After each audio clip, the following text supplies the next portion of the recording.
President Trump is making America great once again. On Tuesday of this week, President Trump signed an executive order aimed at tightening his administration's control over regulatory judges. This order allows agency heads to directly hire administrative law judges. These judges are the ones who rule on legal issues which encompass legal issues relating to government regulations. Previously, all these appointments had to go through the Office of Personnel Management, but earlier this year SCOTUS ruled judges should be considered inferior officers even though before they fell into the category of regular employees, which will allow agency heads that are political appointees to make hires. According to Politico, there are roughly 2,000 judges employed in the government, most of which are in the Social Security Administration. Here is more via The Hill.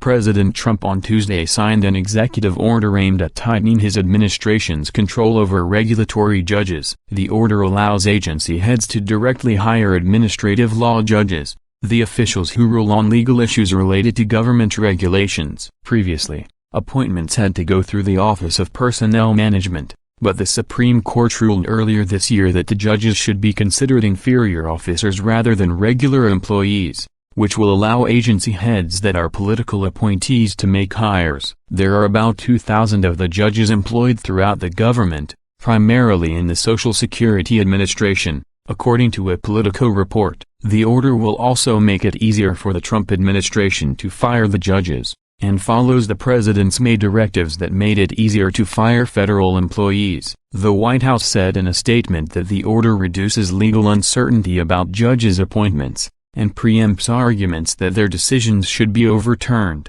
The executive order is another step in Trump's fight against the regulatory state. Trump has vowed to dramatically roll back federal regulations, one of his campaign promises, and signed an executive order in January requiring agencies to revoke 2 regulations for every new one. Here is the text of the full executive order via the White House.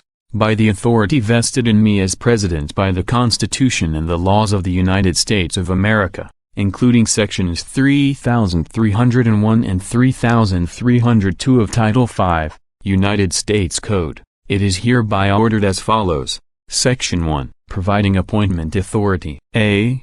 Good administration of the executive branch necessitates that the U.S. Marshal Service, USMS, a component of the Department of Justice, have a hiring authority that is currently available to other federal law enforcement agencies and that would, among other things, enable the USMS to be competitive in recruiting high-quality deputy U.S. Marshals and criminal investigators, to better hire and retain qualified individuals in certain duty locations, and to more expeditiously fill vacant positions consistent with law enforcement needs. Accordingly, it is appropriate to place deputy U.S. Marshals and criminal investigators of the USMS in Schedule B of the accepted service, as it is impracticable to hold open competition or to apply usual competitive examining procedures for those positions related to federal law enforcement. B. Appointments to the positions identified in subsection A of this section, I, may not be made to positions of a confidential or policy-determining character or to positions in the senior executive service, and 2, shall constitute Schedule B appointments that are A. accepted from the competitive service, and B. subject to laws and regulations governing Schedule B appointments, including basic qualification standards established by the Director of the Office of Personnel Management, Director, for the applicable occupation and grade level. Sec. 2. Providing conversion authority. A.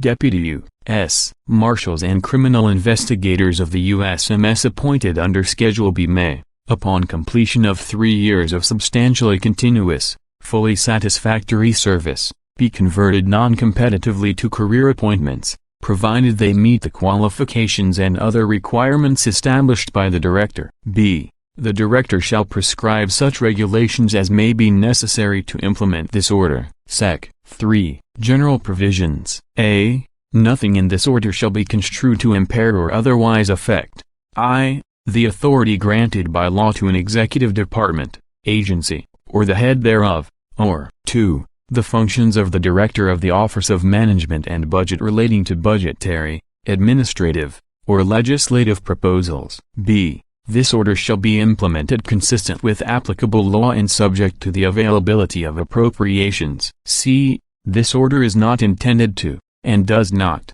create any right or benefit, substantive or procedural, enforceable at law or in equity by any party against the United States, its departments, agencies, or entities, its officers, employees, or agents, or any other person. Donald J. Trump, The White House, July 10, 2018.